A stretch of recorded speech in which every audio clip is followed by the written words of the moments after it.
करीत आहोत की आता दुपारचे सकाळचे 11:57 झाले आहे। धर्मबाग तहसील कार्यालय ते आज आपण इथं आहोत।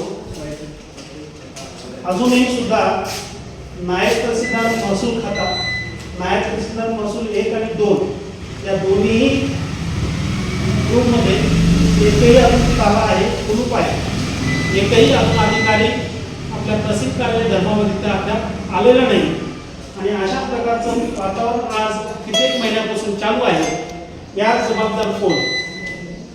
इथेही लॉक आहे आणि तिथेही लॉक आहे आणि समोरच्या कार्यालयामध्ये तहसीलदार मॅडम सुद्धाही नाही।